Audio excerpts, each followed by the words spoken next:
5, 4, 3, 2, 1. KenCast. Hello, ladies and gentlemen, and welcome to KenCast. I hope you've been enjoying Cobra Kai Season 6 because today we have a very special guest joining us live.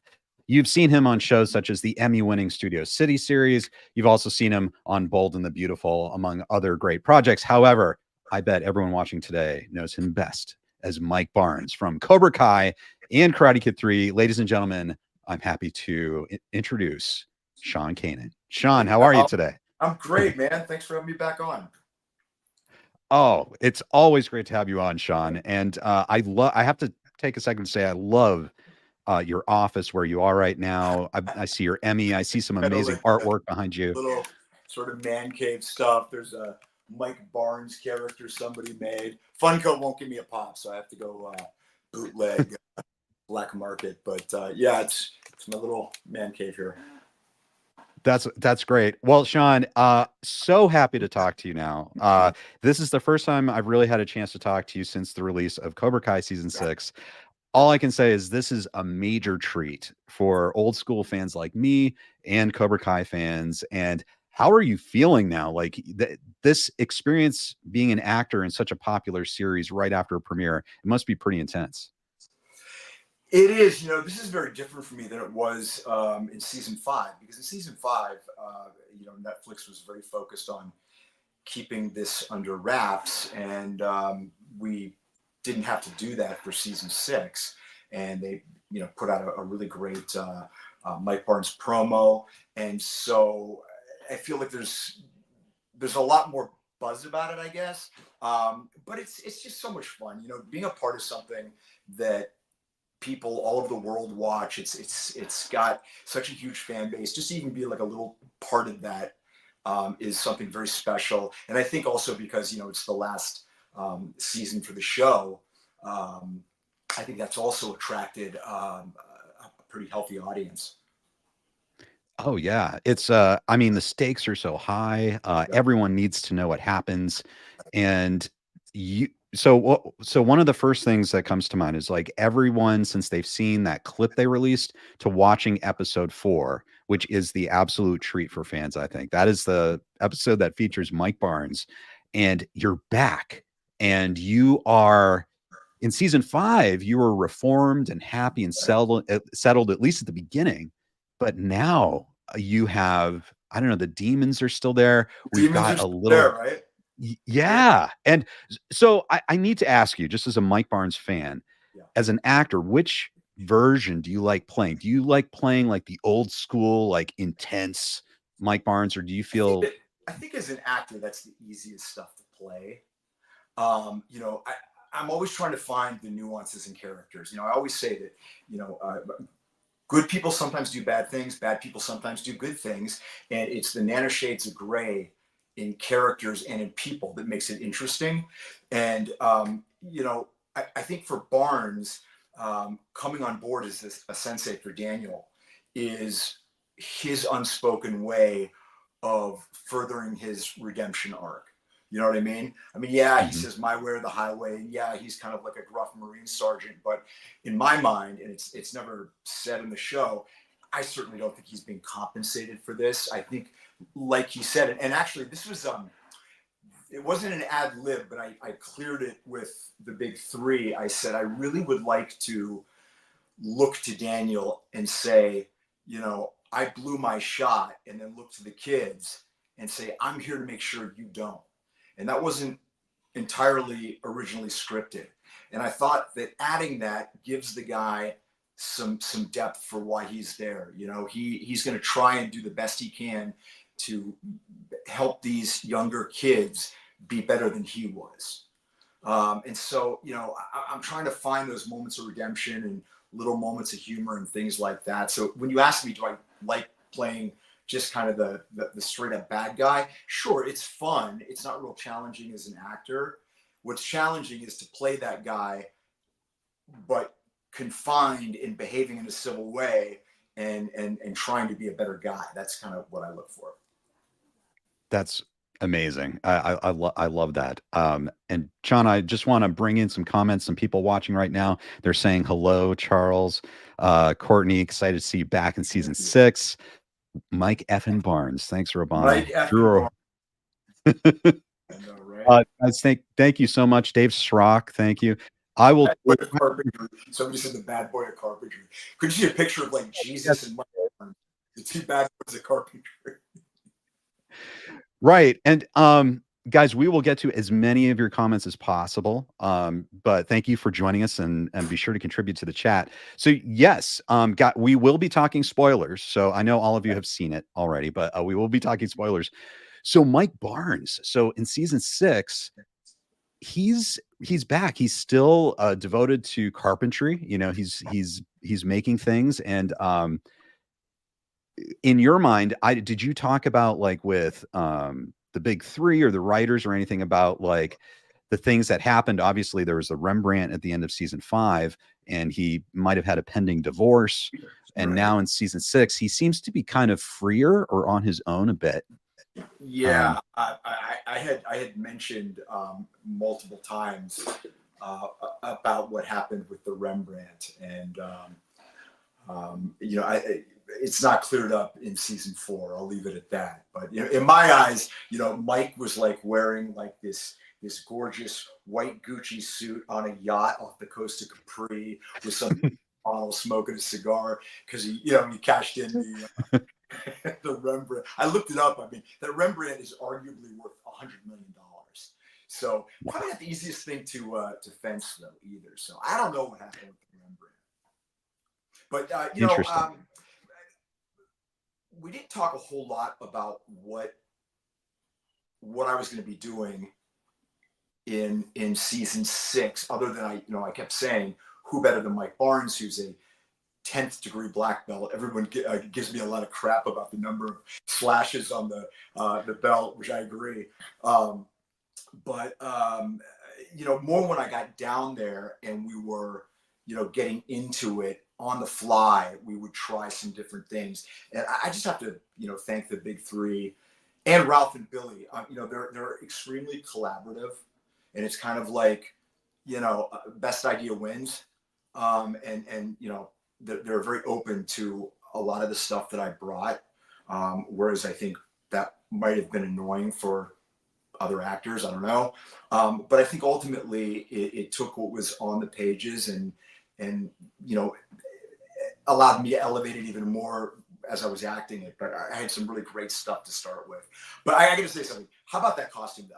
I mean, when I found out, okay, Frank Helmer, who's the costume designer for Cobra Kai, is an amazing guy. And when I saw that I was wearing that costume among a sea of only white gis, I was like, yeah, that's badass. You know, because it just pops, doesn't it? And I'm not saying that might have found its way into my man cave, but I can tell you where it's not. It ain't down in Atlanta. Because that's man. I was like, because you know what, Ken, when I did Karate Kid 3, I was so new to acting and everything. And I didn't think about, you know, fandom and all that stuff. They gave me the original Cobra Kai gi, and a little kid asked me for it. And I was like, sure. And I gave it to him. And I just heard last year, somebody randomly reached out to me and said, your gi is in South America, and this has it. And I was like, well, that's kind of cool. So I don't have that one, but I'm hanging on to the red Cobra Kai gi. Oh yeah, 100%. Right. I was wondered about that, because like that stuff is fitted to you, and so at the end of the day, like, do you get to keep it? I guess you can. I made sure I did. That's great. So you're in your gi. You're obviously, we see you in the scene. You are doing eliminations for all these characters that we love. And so what was it like being back at this new Mr. Miyagi's house? You mentioned it in the episode that it's like, oh yeah, this place looks different. And it's a totally different set. Right. Like, what was it different to you as an actor? Or what? Yeah, no, it was different. It was different for sure. You know, as Sean, not Mike Barnes, it was a little surreal. Because I can remember like yesterday filming at the one that was on it was called the Ranch, I think Warner Brothers Ranch, which is in Burbank, and we were right next to Lethal Weapon shooting. You remember when they shoot it, Murtaugh he's got like an Airstream trailer, and they shoot the crap out of that thing. So there was this bullet riddled Airstream trailer next to us, and then there was the Miyagi house. And yeah, I mean, I remember it so clearly. So it was nostalgic and surreal. And I was like, so often the actor's issue or what the actor's feeling is also what the character's feeling. So I just went with that. I was like, that looks different. Yeah. I mean, and I thought it was kind of a departure from how Mike Barnes normally talks and relates to people. And another thing that I thought was interesting about that scene is like all those, I guess, kids, all the actors playing the young characters are about the same age that you were when you played Mike Barnes in Karate Kid 3. I mean, and what was that like where you're their sensei now? Wow. Well, first of all, I was very honored because, they're terrific actors. They're, some of them are really good martial artists. And it's a lot of fun to come in and you're basically ordering the stars of the show around, and they're playing that they've got this, they've heard about Barnes, he was the guy that saved Lawrence's life at Terry's place. And, so that was scripted, there's this sort of scuttlebutt going on. And it was a lot of fun to be able to be in that position of sort of commanding the attention of all of them. And, it just gave into it and had a blast. That's great to hear. And you mentioned your gi before, and we had a question from Cafe Tiburon, says, who picked Shotokan to be represented? This is a very good question. So when I realized that there wasn't a school patch on the gi, I called Frank Helmer up. And I said, you understand that whatever patch we decide upon is going to, it's going to have reverberations. And so I originally wanted to get the patch for Sensei Fumio Demura. And Sensei Demura was my sensei, and he was also Pat Morita's stunt double. And they're extremely protective over his memory. And they were worried. And I understand that. They were like, we don't want to see Sensei Demura's patch as a Halloween costume, that's mass produced. And I was like, okay, that's fair. That's valid, right? So then I started thinking, okay, well, what could we use? And I didn't want to do something that was akin to Cobra Kai. And Cobra Kai's foundation, as I understand it, is in Tang Soo Do and in Korean martial arts, right? And so the first karate martial art that I ever took was Shotokan. And I said, well, let's go with Shotokan. And I like that. So, and that's what we went with. That's awesome. I love that personal connection. It seems like there's a lot of that personal connection going on with the show. You want to do that as an actor. Well, yes, the show does that. But every little thing you can do like that as an actor that emotionally keys you into what you're doing, I think it makes your performance more grounded. And I mean, there's nothing more boring than actors talking about acting. But, for me, that was, it wasn't like, hey, let's just slap on a McDojo patch from, I don't know what. I mean, there's a reason why we didn't put Aikido or Krav Maga or something because that would be completely inappropriate. But Shotokan worked, but it also happened to resonate with me personally. Wow, very cool. Now, Drew O'Halley, who we've had on before, joins us today, and he says, I love that they brought back karate's bad boy attitude and intensity. And I'm hearing this from a lot of corners of the fandom. They love that return of that flavor. And I don't know, how do you feel about that? I mean, it was a lot of fun. It really was. Like you said, Ken, in 5, there was the apology tour with Daniel. And yeah, we saw, coming out of the limo and everything, Barnes's anger, but this was a more controlled sort of strength that he had. And even in the fight with Johnny Lawrence, it wasn't out of anger. As a matter of fact, I think Barnes and Lawrence actually like each other. It was just kind of like, I need to know that, after losing my wife and having my place burned down, that, you know, that I still got the alpha in me.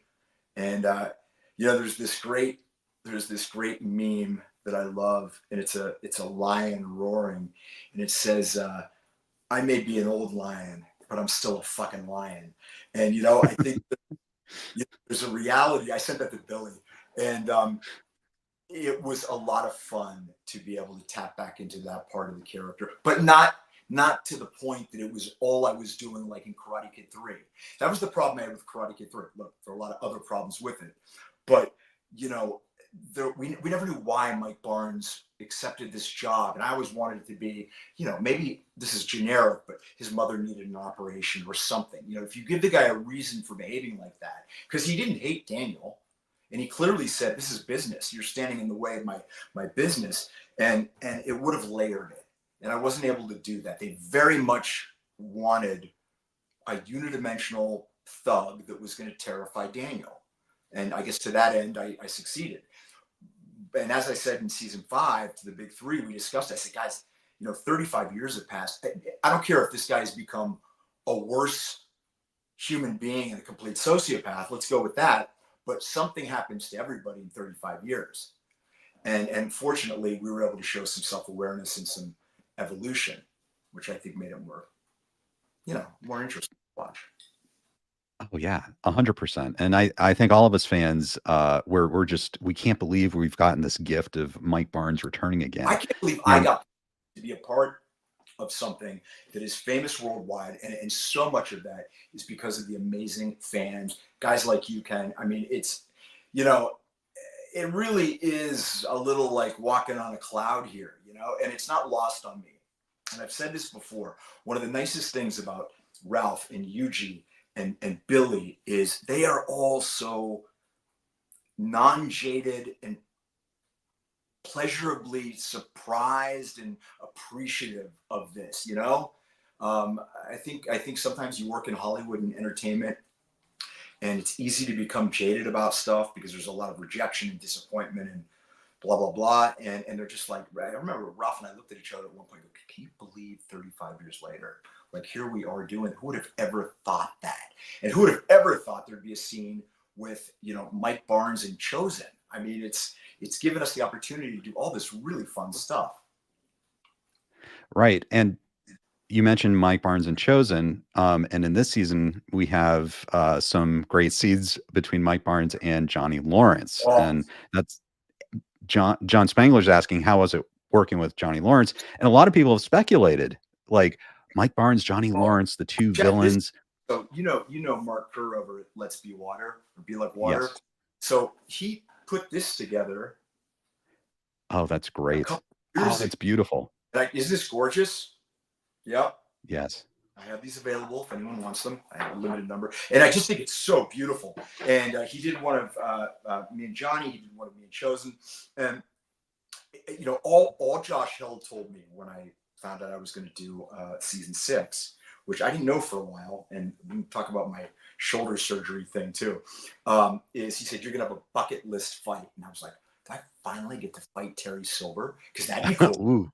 And I was like, but if it's got to be Johnny. I mean, it's got to be Johnny, right? And we were both really excited about it. I've known Billy since before I did Karate Kid 3, and been a fan of Billy's. Love the guy.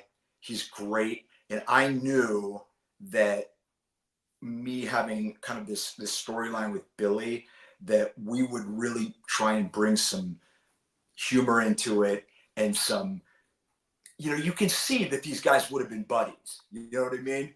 I mean, I think they would have been, you know, especially, you know, just leading up to the fight. You know, it's not a, you know, it's just kind of like, well, yeah, you know, at least I'm not a cream puff, you know, and it's their, you know, it's that sort of dance. And it couldn't have gone better. It could have gone better, except for one thing. When I break through the table, okay, they did use a stuntman for the actual break, but during one of the takes, I fell back and we misjudged how far the table was supposed to be. And so I just went boom down, and I took pictures, and, you know, I just black and blue everywhere. Oh And man. I was like, all right, I go, I'm earning my pay today. But it was really a lot of fun doing all that.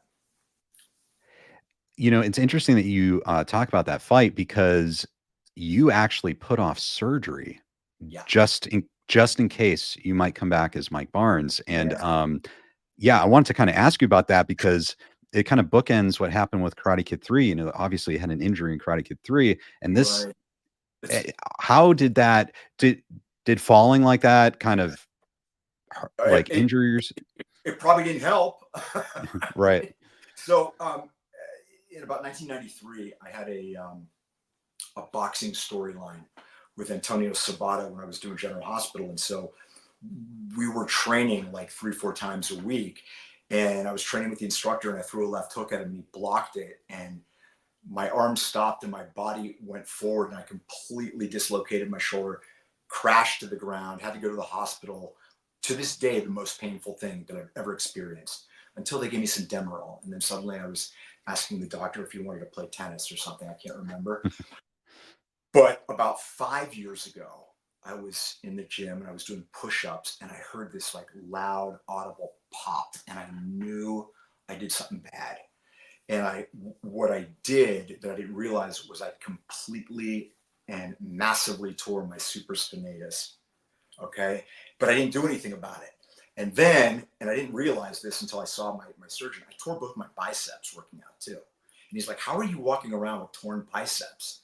He goes, you're a freak. And I was like, they were sore. So anyway, I went to go see him and I was going to get the surgery. And I said, look, I don't know if I'm going to do season 6 of Cobra Kai. They haven't asked me yet, but I think I'm going to. And he said, if I do the surgery, he said, there's no way you're doing Cobra Kai. And right now, recovering, he's absolutely right. But then I put the surgery off and there was the writer's strike and the actor's strike. So I probably could have done it. Okay. But I knew that I had to put it off. So when I was doing that fight scene, I told Don Lee, who is the incredible fight choreographer for the show, I said, Don, I have to kind of do everything with my right side. I couldn't even keep my left up. It dropped. So I switched to southpaw and we did everything that way. And I think it worked. I mean, not without the help of Billy and I both had some terrific stuntmen. And I do want to say this. Our stuntmen are fantastic and we owe so much to them, but it was less a function of Billy and I couldn't do the martial arts, more a function of time. So what we would do, just to explain it really quickly, I would do my fight with Billy's double and we'd do all of that. And then Billy would do his fight with my double. Okay. And then Billy and I would do 80% of our fight that they knew they were going to be in close because you need our faces and you got to see us doing it. And it went much quicker. If we did it any other way, it would have taken a lot longer. I was happy that the stuntman broke through the table, although I did break through the table when Chosen kicked me. So it's not that I couldn't have done it. But it went really well. The first rule is always make sure nobody gets hurt. And aside from me falling, that's fine. Nobody got punched in the face. And it would have been, if I got punched in the face, it wouldn't have been that big a deal. If Billy got punched in the face, that's a big deal. Do you know what I mean? Like me, Right. It would have been like, that sucks. We're sorry. Billy, he gets a broken nose. That's a big problem for the production. You know what I'm saying? Right. And Jamie Foxx tells this funny story about doing Collateral with Tom Cruise. And I guess the car spun out when he's driving the taxi and Tom's in the back and Jamie's like unconscious and everybody runs to the car and goes, Tom, are you okay? It's like nobody cares about Jamie Foxx. I mean, it's true. It's like, you're the star. But I think all things considered, it went pretty well. Oh yeah. I had surgery last Thursday.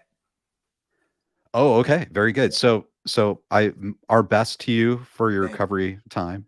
And thank you though from all of us fans for putting it off because we were very happy to see you in Cobra Kai season 6. Well, you guys know the story about when I almost lost my life doing Karate Kid 3. And I was like, there's no way that I'm going to let internal bleeding keep me from finishing that movie. So a shoulder injury, I was like, that ain't happening. There's no way I'm doing this. Very cool. And okay, so this was a matchup. This fight, like fans have been wanting this for a long time. And there's been this argument about, is Mike Barnes a better fighter than Johnny Lawrence? With how the fight ended, do you feel like that's the last word on that? Or do you feel like Mike Barnes might have kind of pulled back and kind of called off the fight? No, I don't think Mike Barnes pulled back. I mean, I think Mike Barnes got cocky. And, he says, your karate's a joke, cream puff, just like I thought your karate's a joke. I think that in a real life and death fight, you're not going to do that. I don't know if that would have made the difference. But I do also think, like, those circular saws were going. And there was no play that either guy was trying to put each other's head into the circular saw. This fight was not about life and death. It was about, two rams at the top of the mountain trying to see, who gets bragging rights. And I mean, as soon as the fight was over, Mike had that epiphany that this is, I'm trying to kind of regain some of my sense of who I am. And Billy understood that, or Johnny understood that, because he must have felt that way after losing to Daniel, right? So they had common ground. Listen, full props to Johnny Lawrence. I mean, he is a day in, day out sensei, and Mike Barnes is a guy that, he's been making furniture. And I think all things considered, between Chosen and Lawrence, Barnes did pretty well for himself. Now, I'm not saying if Barnes got in the gym and trained for 6 months, what might happen, but, hats off to Johnny Lawrence. Very good. NASA Canes fan, thank you for the super chat. Says, Sean, do you do carpentry in whatever spare time you have, or is that just a Mike thing for the show? I'm Jewish, and the only Jew to ever do carpentry was Jesus. Like, we don't do carpentry. Okay. So, no, and I have very little time off. When I have time off, I'm either, what do I do? Okay. My guilty pleasure is? I will totally cop to this. So I play this game called Skyrim, which is on PS90, but I don't have a PS90 because it got so bad years ago. I gave it to like a kid down the block, and a friend of mine has one and left it here for me to play for like a week, while I'm recovering. And I already see like the addict sickness has already snuck into me. So, I have so much going on and doing in carpentry. I got a D in metal shop in school. I got a B in wood shop. So I would say maybe I have an outside shot at being an average carpenter if I put my mind to it. I would not be a good like pressman, but not really in my wheelhouse. That is so interesting. Well, and we have a lot of other Skyrim fans. They're excited. Stories about my 7th grade shop. They're fascinating. So Jenny has a question. Have we seen all of Mike Barnes, or will there be more to come? You may not be able to answer that. But I'll leave it open to you, and then I have a follow-up. You know what? I out of respect for the show, I'm not going to answer that. All I can tell you is I try to make the most of every minute that I have on screen, and just keep watching. Just keep watching. Okay, my follow-up, and I don't know if you can answer this question, is for episode 4 that we've seen, are there any deleted scenes that might come out that involve Mike Barnes? No. Yeah, I didn't even think about that. Yeah, because that happens a lot when you do a movie, and sometimes TV. You get left on the cutting room floor. No, and as a matter of fact, once I was down there, they put me in more stuff. There was a lot of stuff that wasn't scripted. Like, you see me taking notes and everything like that. And if you read it on the page, you just see Barnes in the background taking notes. Doesn't seem like I'm really much more than kind of an extra. But then once I was down there, it became, those moments became bigger than they were on paper, which I'm really appreciative for. But no, I don't think there was anything that was cut out. That's great. That's good. It's brilliant. Yeah, that's really good. We've got Strike First Media, Cody. Look at these two bad boys. Cody, Thank you, what's Cody. up, brother? Thanks for joining us. And Sean, you mentioned Mark Kerr's artwork, Let's Be Water. Yeah. I want to take a second to share with everyone. In the description, we have links to your merch stores. Yeah. So actually, you know what? I'm looking. Mark did this one too. He did this season that's great. 6 mock, and actually, I don't know if you can see it. Yeah, you can see it right there. I liked it so much. I had the whole cast signed it while I was down there, and it's great. I mean, there is a part of me that even for the Karate Kid, universe has got a little geek piece in him. So I can relate. But Mark has just done these amazing pieces and been so supportive, and it reminds me a little bit of almost like Leroy Neiman, who was such a fan of the Rocky series. And at the end, one of Neiman's in Rocky 3, I think it was Rocky 3. Yeah. It ends with Apollo Creed and Rocky punching, and then it morphs into that Leroy Neiman thing. And I just think that, we should tip our hats to Mark, because he really added a wonderful fan dimension to this whole ride. And yeah, I do have all these photos. If anyone's interested, just DM me on Instagram, and I'll be glad. And I offer these things because I get asked all the time for them. It's not that I'm out there handling photos because I need the money. I get asked constantly about the photos, and so I print them up, and as people want them, I have them. And it's a nice way for both the fans and for those of us in it to kind of have a piece of memorabilia to remind us of the great times that we spent playing these characters. Oh yeah, 100%. And I want to take a second to draw people's attention to the links that we have. We have stores, so we have like autographed photos and books, Way of the Cobra, and then also the new merch store. Yeah, I want to tell you about my new merch store. So I got hooked up with this great couple, Dave and Ginger. They live in Oklahoma. Nicest people, mom and pop, and veterans. And they have made all this new merch for me. And I got my mug here. I got my keychain here. Your karate's a joke.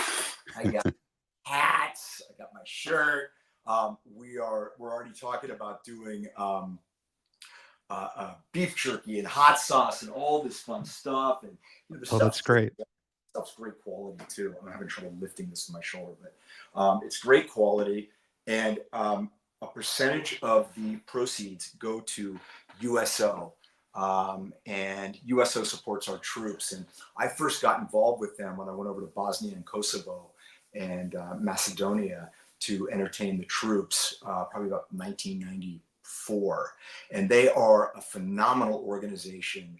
And, everybody knows somebody in their family or friends that is involved in the military, someone who's a first responder. So I have a standing discount code that anyone can use who is a fireman, a policeman, in the military, anything like that. And just use HERO, all in caps, HERO, 1010, and you'll get a discount. And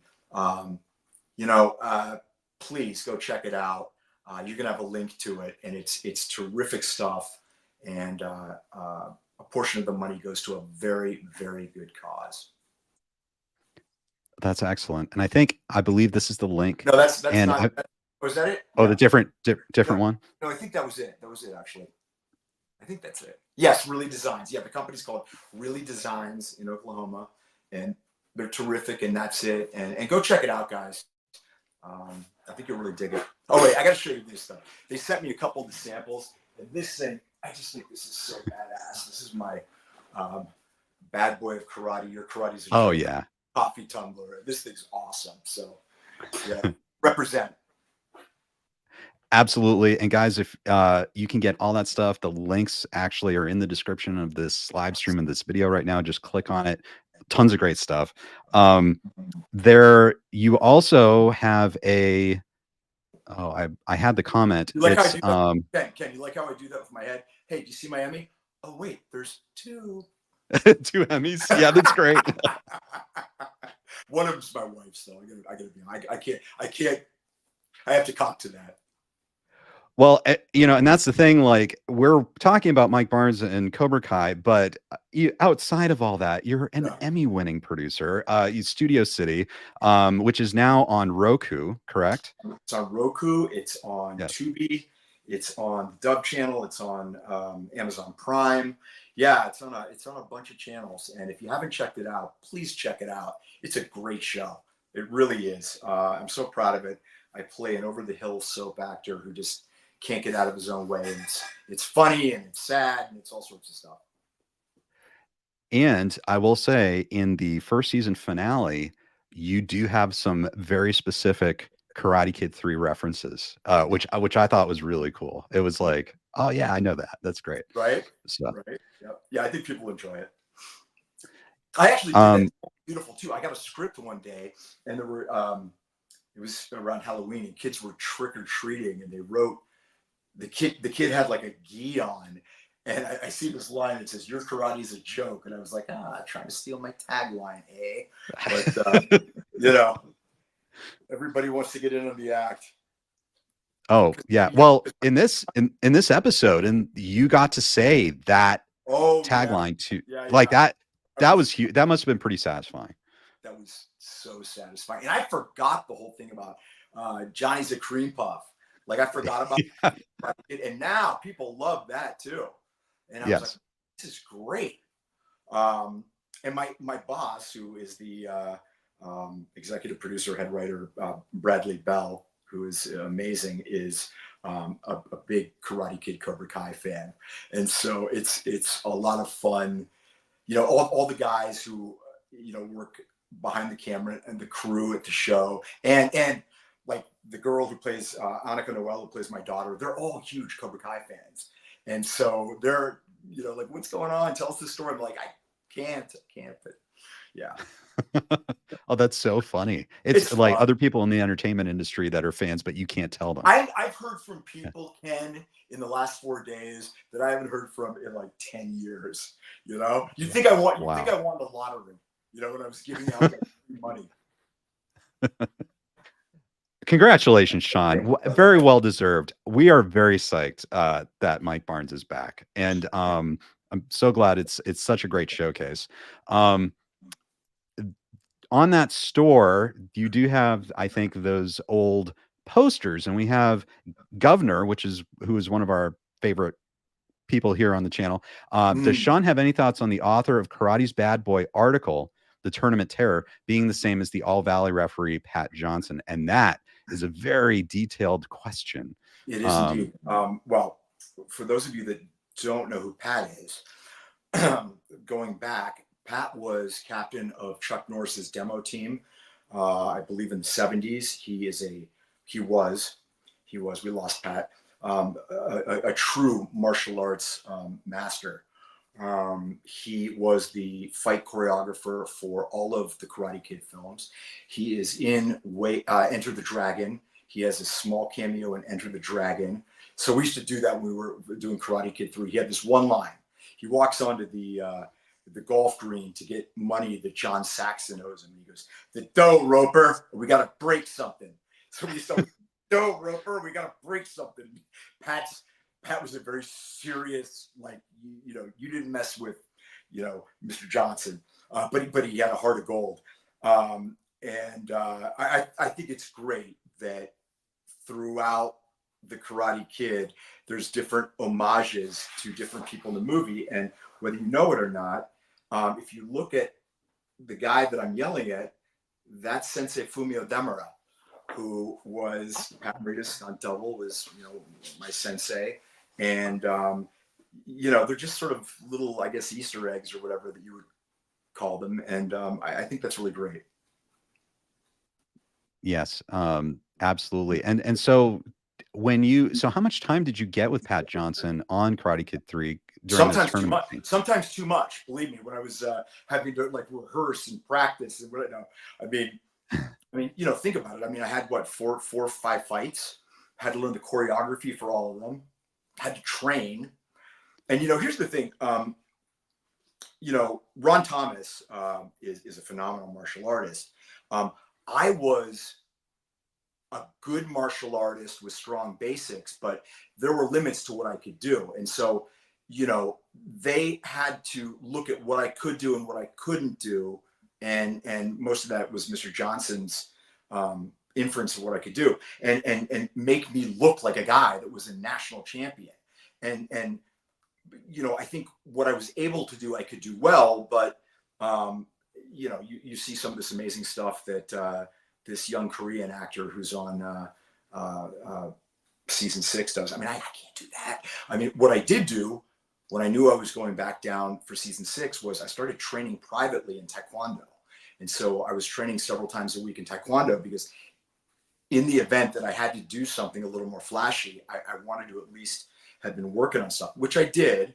I'm kind of glad I didn't have to, because with the shoulder, it would have been tough. But Pat was an integral part of the Karate Kid. John Avildsen relied heavily on him, the same as, I think the big three rely heavily on Don Lee.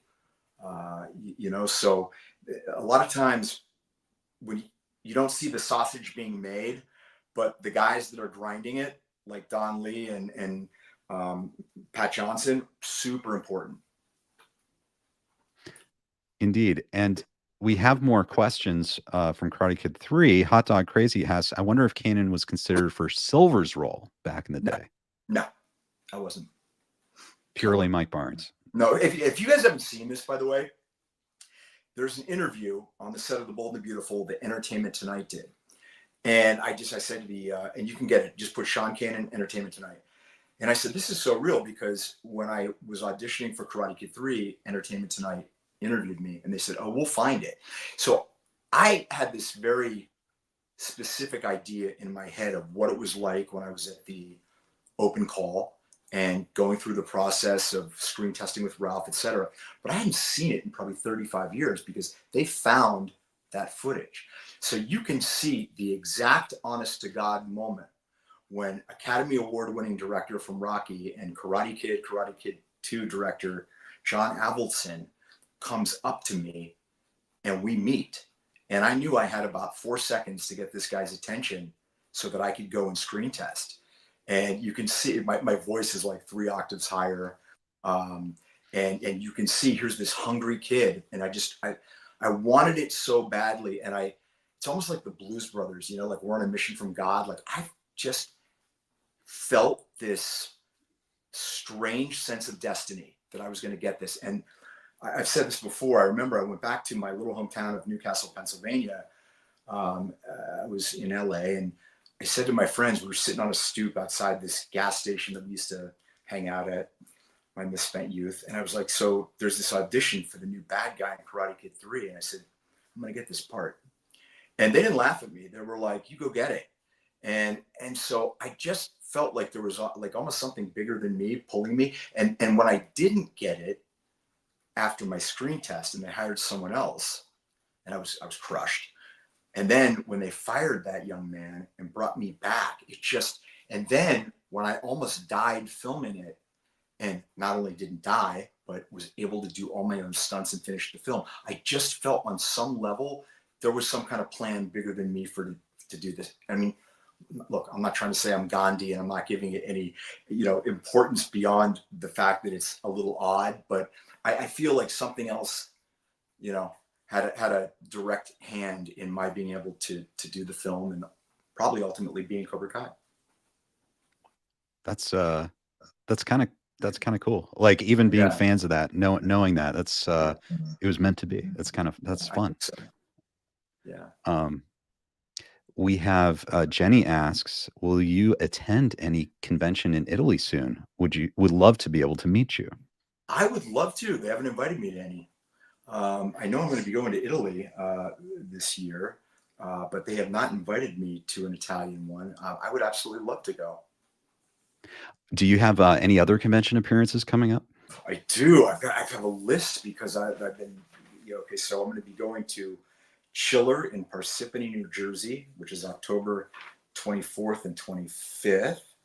And then I'll be in Dallas giving a TEDx talk on October 27th. And if you'd like to get tickets for that, you go on Instagram to, it's called South Lake TEDx, and you can get tickets.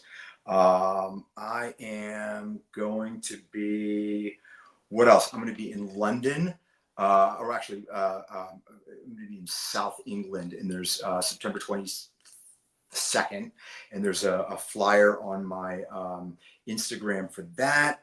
I'm going to be, let's see, I just signed on to come to Tampa November 9th. I haven't gotten all the details for that yet. What else do I have here? August 22nd, I'll be in Sioux City, Iowa. And gosh, I don't know if there's any more, but they're coming in pretty quickly. So, if you want to keep up with what I'm doing, just, look at my Instagram. I put all that stuff out there. Absolutely. And everyone, we've got Sean's Instagram link down in the description. Just follow him. Lots of great stuff. What's that like for you as an actor? That has to be amazing to like actually meet these people that have just seen you via the screen, but you get to see them in real life. I was out to dinner the other night with a good friend of mine, James Pax. I don't know if you know who James is, but he played Lightning in Big Trouble in Little China. And okay. I sort of saw people kind of staring at me and everything. And, I'm used to it kind of from Bold and the Beautiful and everything, but I forgot that Cobra Kai had just come out because it was coming out on Thursday, but really it came out midnight Thursday, which is still kind of Wednesday anyway. And it's pretty crazy how big the fan base is, and it's wonderful. I mean, it's a really wonderful feeling to know that so many people like what you're doing and like something that you're a part of. And it's really great when you see the little kids, because two things happen that are funny. It's great seeing like the younger kids. It's great seeing the guys our age, Ken, that like, big tough dad guys that don't want to like fanboy, but like they grew up watching it, and they're just dying to say hi, but they want to be cool guys. And I look at them and I go, right, get over here, come on. And suddenly revert to being like 16 years old, and it's nice. It's like such a cool icebreaker when you don't know somebody and they know you from your work, and you kind of can just start a moment of rapport. So blessed. Yeah, that's fantastic. Everyone definitely follow Sean for those ever expanding lists of convention appearances coming up. Clifford, thanks for joining us, Clifford. Sean, I know Cobra Kai has different styles of martial arts, but are there any styles that weren't allowed to be broadcasted? I guess, are there styles that they did not want to be using in the show? For sure. That's, I think, really a question for Don Lee. I don't know. I don't know. I mean, I think there is a clear delineation between Japanese karate, which is Miyagi-Do, and, now we know that Barnes trained in Shotokan, and then what the Cobra Kai train in. As far as the Sekai Taikai different schools, I don't know what all's going to be there. And by the way, I just want to say one thing. Probably the hardest thing for me in season 6 of Cobra Kai was getting a final verdict on how we actually say Sekai Taikai. And you would hear me go, it's Sekai Taikai. It's Sekai Taikai. And I was like, could we just get a common way to say this thing? Because I had to keep saying it. And so finally, I don't know if it was John Hurwitz or somebody goes, okay, it's Sekai Taikai.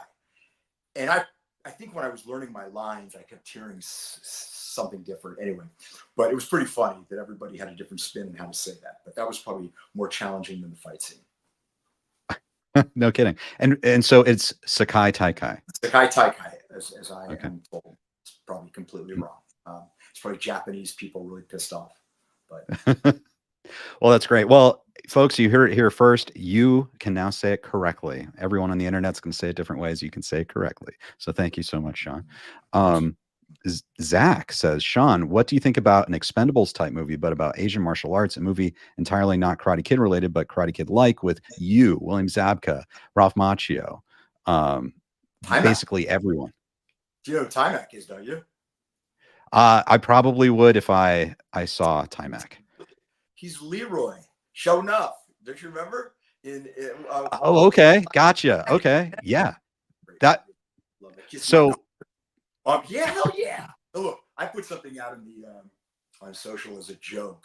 I was like, imagine Chosen and Barnes.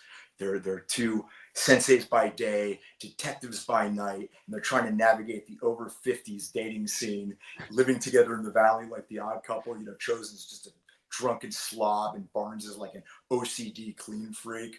I thought that would be really funny, but it's funny that, you know, people, a lot of people think a spinoff would be really fun, and the big three have certainly intimated that they want to do that. And you know, I would look. I had a busted up shoulder to do this. I mean, you know, as long as I can breathe, I would do another project with the big three. So you guys keep telling them, I'm here for it.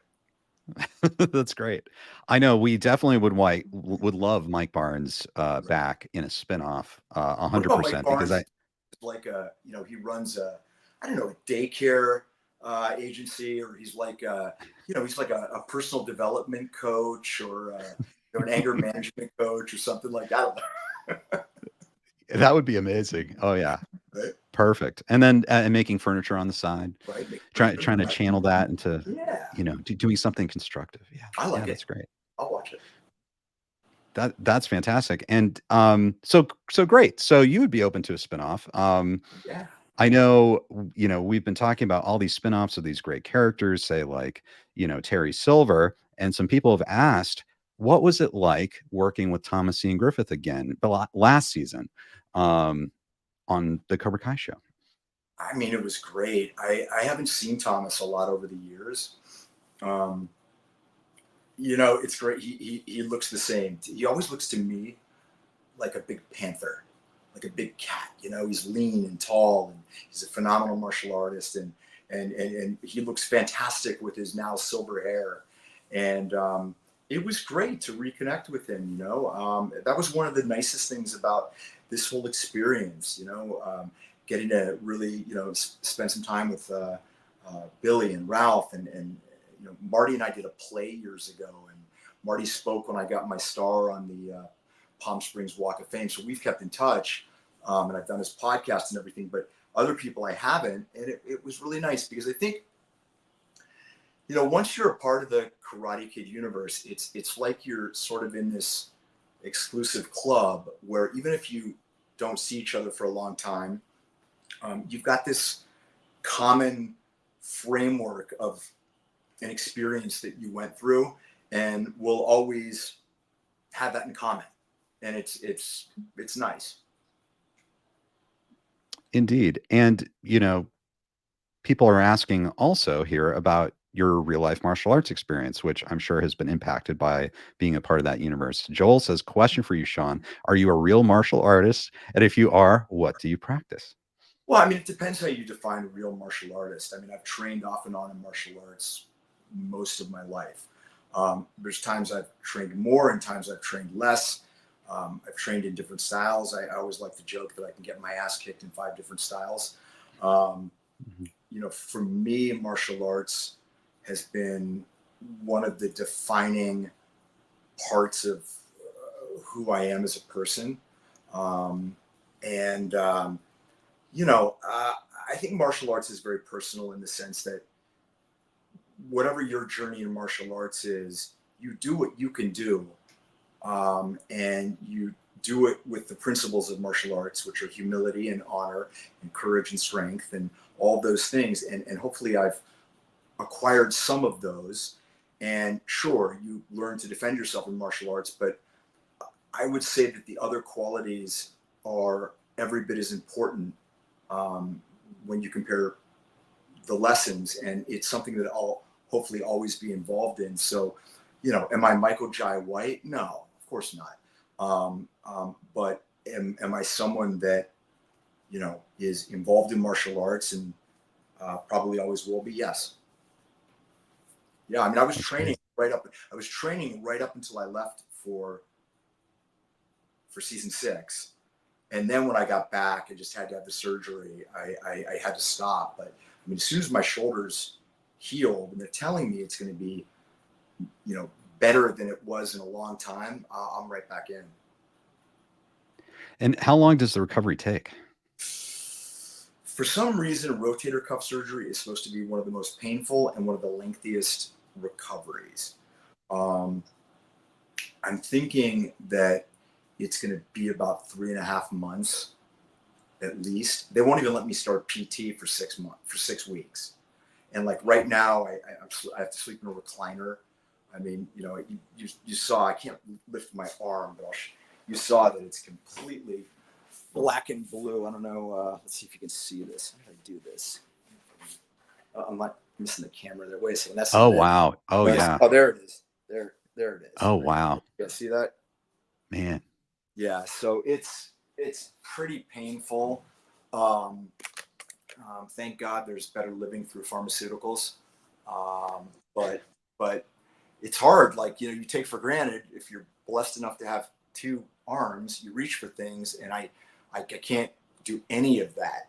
Like if I grab a plate with any food on it, forget it. I can't support it. And so, Oh, man. but you know what? It's also, it's another lesson. I believe life is lessons. And so, go with the flow and see what it brings, and be appreciative if I get to have full use of my arm again. And if not, I guess I'm going to become a southpaw. That's great. I love it. And that's everyone. If you haven't read Sean's books, Way of the Cobra, Welcome to the Kumite, amazing life advice in there. And please, thank you. Yeah, please read them. It's not because I want to sell books. I mean, I do want to sell books. I've got 5 kids, but I wish somebody gave me this book at some point in my life. Cobra is an acronym for character, optimization, balance, respect, and abundance. And there is phenomenal information in these books.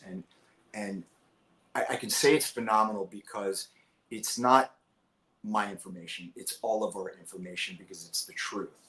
And I am the humble messenger. And hopefully, maybe it's something you've heard before, but it finally resonates with you the way that I bring it to you. The chapters are divided into belts, white through black. I'm the sensei, you're in the dojo, and it's a fun read. And there's a lot of good head stuff in there. And if you put it into action, your life will change. I've lost 55 pounds. I thought I was sober for 3 years, and my wife looked at me and just shook her head. And I go, "What?" And she goes, "It's been 4." And then I did the math, and I was like, "Oh my God, you're right," because I did it right before an event that happens every year. And the event's about to come up, and I knew the month of July I would have 3 years of sobriety, but it turns out it's 4. The reason I say that is I have made monumental changes in my life, and I've taken the strategies and the philosophy that I've used to do that, and I put them in the books. And if I can do it, you can do it. And so you can get Way of the Cobra is on Audible. I read it, which I think adds another dimension to it. If you want an autographed copy, you can go to wayofthecobra.com. And if you just want to get the book sent to you, go and get that, or the sequel, Welcome to the Kumite, on Amazon. But please get it. Yeah, they're great. They're incredible. Definitely recommend the audiobook. Check them out. John Spangler has a Karate Kid 3 question. What was it like working with Snake and Dennis? Not Denise. So Snake was Jonathan Avildsen, who was the director's son. And to say that Jonathan was a wild child was an understatement. And he and I were like thick as thieves. Funny, witty, intelligent guy, but had a little bit of the devil in his heart. And William Christopher Ford, who played Dennis, was a very humble, soft-spoken guy, an amazing martial artist. I call him Chris. Nobody but his mother and me call him Chris. I'll tell you that. And we've remained friends for a long time. But William is a wonderful guy. I was actually inducted into the Masters Hall of Fame that Daryl Vidal got me into, and William was the MC that night. And so, you know, we've all spent time together over the years. Daryl is a good friend of mine, Daryl Vidal. You know, I mean, here we are, we're playing, to get back to your question, we're playing these, you know, reprobate, delinquent kids. And I'm not saying we got into trouble, but, you know, there might have been a little bit of method. You know, I mean, I think at one point somebody from the studio was like, okay, we need them to have some kind of sitter. You know, we need like, and so they put this very big, muscular guy. His name was John. God, I can't remember. Very nice guy. And suddenly he was around us all the time, making sure, making sure, you know, what we ate was healthy, making sure that we weren't doing anything we shouldn't be doing. And it became very evident very quickly that we now had a handler. And I think we deserved having one. Let's set this thing up here. Okay. That's crazy. Yeah. Yeah. So, I have not kept in touch with Jonathan over the years, but it was a very fun time of my life hanging out with him. That's really good to hear. And I think we can see your glee in the finished movie.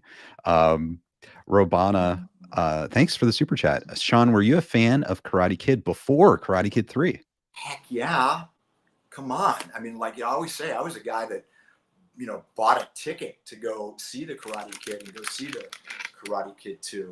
And yeah, I was a complete fan. I mean, then suddenly when I got the role, I mean, now I'm the guy. I mean, I'm the guy wearing the black gi. I gotta fix this. I'm sorry. Give me 1 second. Sure. An accident there. Okay, there we go. Yeah, I was a fan. And, you know, I think it presented a challenge because it was a very new green actor when I got the role. And, you know, I grew up watching Pat Morita as Arnold on Happy Days. I mean, I would like literally, me and my lunchbox would book it back home to go watch Happy Days. And so before Mr. Miyagi, I mean, he was Arnold. And you know, of course, you know, when I saw the Karate Kid, I mean, you know, Ralph rapidly became a huge star, and Martin Kove and everything.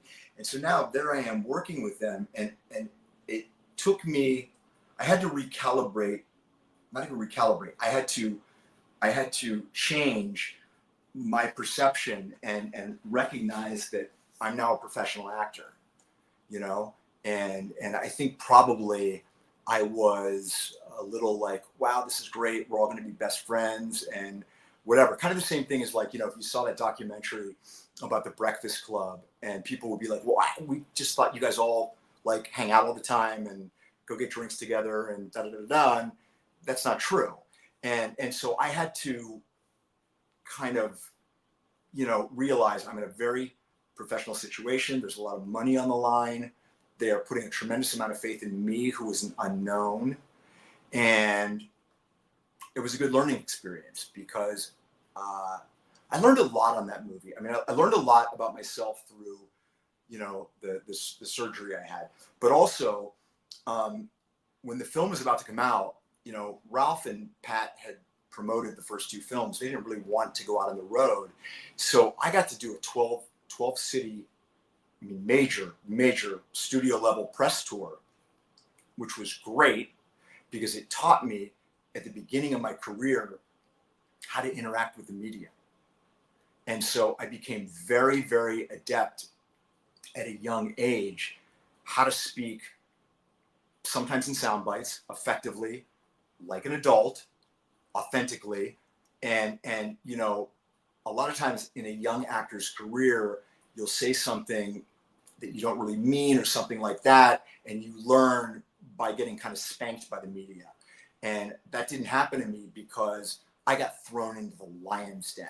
I mean, I would sit at a boardroom table in every city with, you know, 25 different writers from major outlets and, you know, have to answer questions. And I got very good at it. And like in retrospect, it took me a while to look back at it and go, wow, that really was a gift they gave me and a valuable lesson, you know, a valuable learning experience. Not to mention, Oh yeah. I was 22 and I asked if I could bring a friend with me. And so I picked my friend up at the airport in Manhattan in a limo. And there was this, they assigned this, again, like a handler, but she was smoking hot. And my friend just looked at me and I looked at him. And they go, should we go to the hotel? And we went, no, we'd like to go to Limelight. It's a nightclub, please. Can you take it there? And I think we got in around 5 a.m. And but still, you know, I was young enough that I could still look great on camera and do my interviews and stuff. I mean, there were no snafus that way, but it really was like, you know, giving 2 young kids the keys to the kingdom to go have fun on someone else's dime. That's cool. Oh, that sounds like a dream experience. It really does. And the best Ken is I got to have my dad.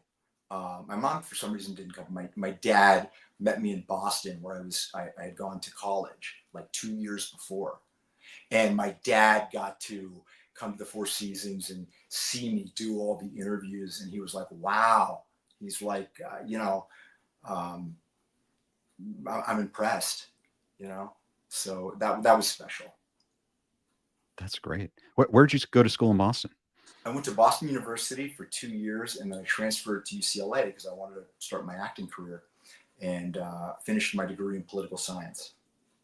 That's great. Wow. Yeah, I'm originally from the Boston area, so that's Where are you from? really cool. I'm from a place called Medfield, which is it's like a suburb. I don't know if you remember Peter McNeely fought Mike Yeah, Tyson. He was from I Medfield. was at that fight in Vegas. I was. At You that were? fight. Tua was the undercard. Yeah, and that guy came to fight. He came to fight. That was not like he wasn't like a sack of meat. Just, you know, first fight after Mike gets out of prison. I don't know if I want to be that guy. You know, I'll never forget. I flew on a private jet to go there. I flew with the owner of Kiehl's. Kiehl's, you know, hand cream, face cream. I mean, I was like, this is nuts. And I'm all excited. It's the first professional fight I've been to. And like, if you blinked your eye, it was over. It was like, Yeah. you know what I mean? God, do you know Boston pretty well? Pretty well. Yeah, we weren't in there like every day, but yeah, we went in there. You ever hear of You know, I go back all the time. Did you ever hear of a bar called Father's 2, which was by Fenway? I don't know if you ever heard of that. Oh, okay. I worked at that The bar. Fenway area. Yeah, and I lived in Allston for a while.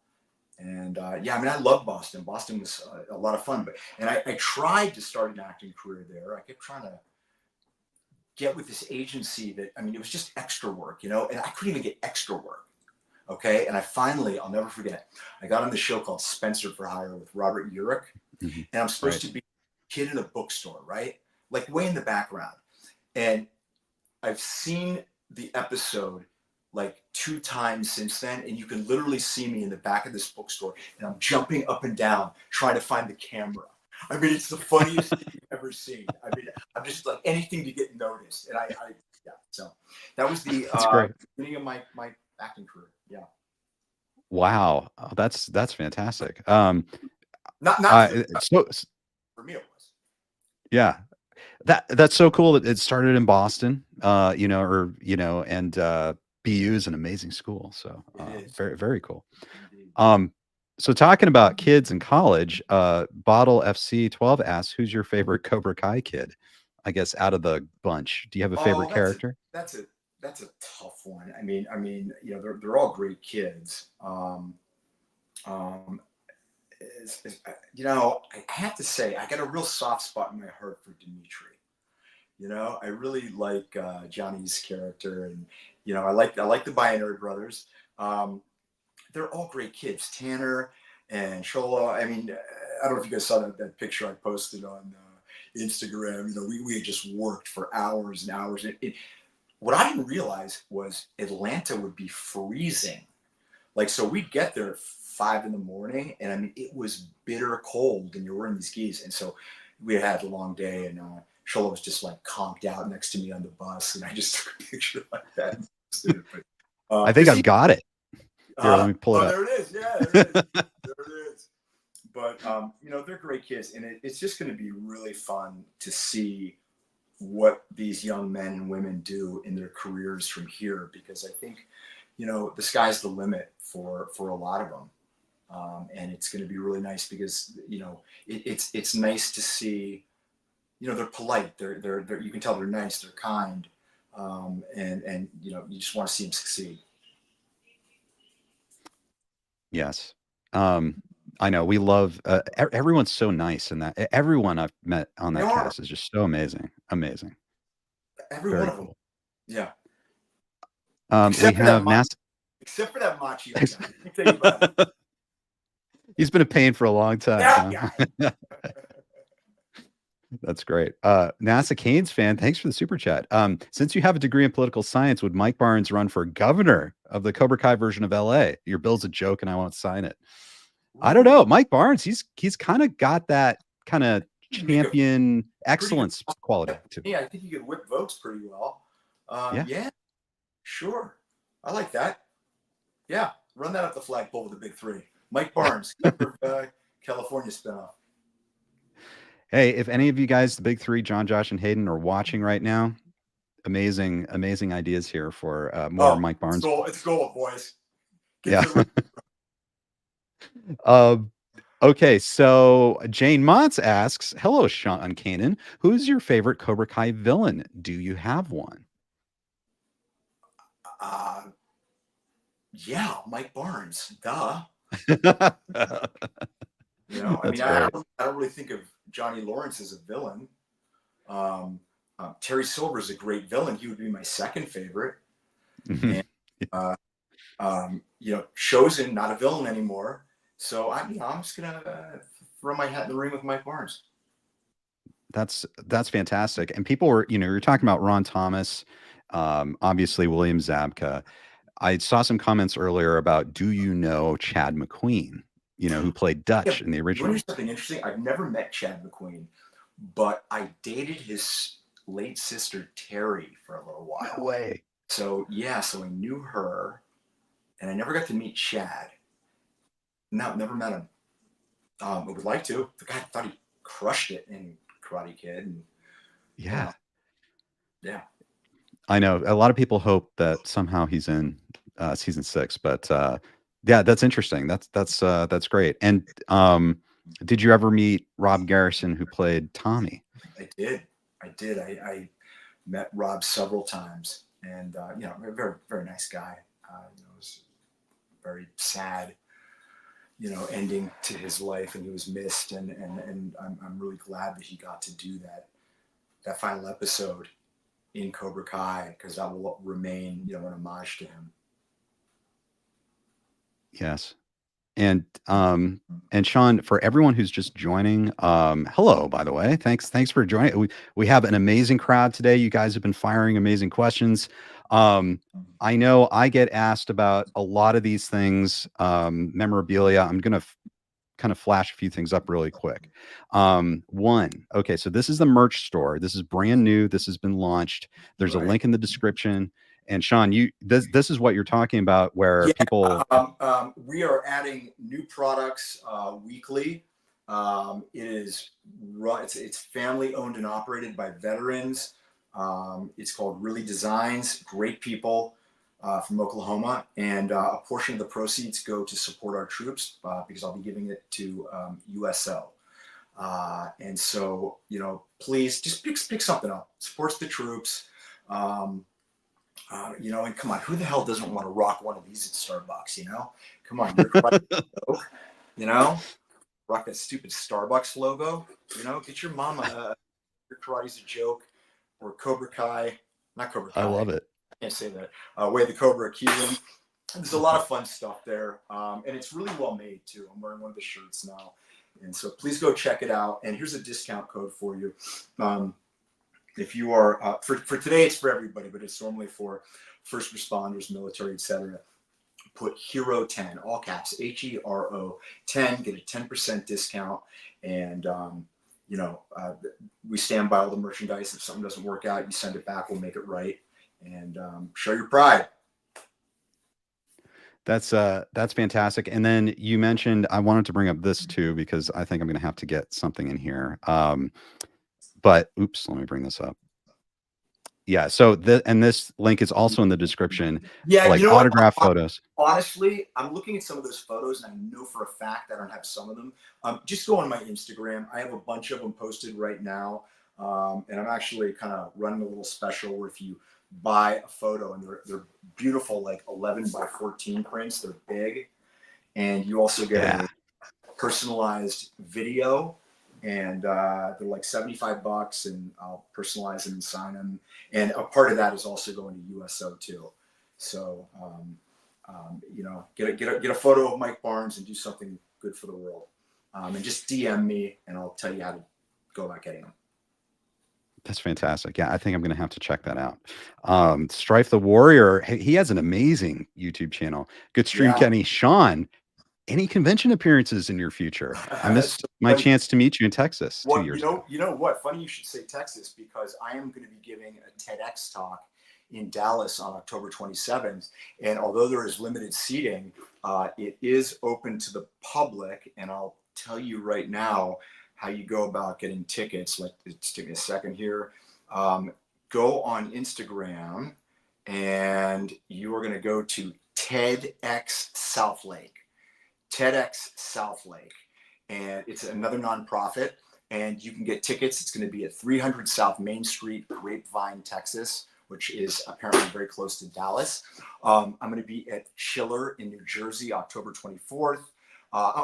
This is what I forgot. I'm going to be at Dragon Con in Burbank, August 3rd. I'm going to be in Sioux Falls, Sioux City or Sioux Falls, somewhere that has to do with the Sioux in Iowa, August 22nd. I'm going to be in southern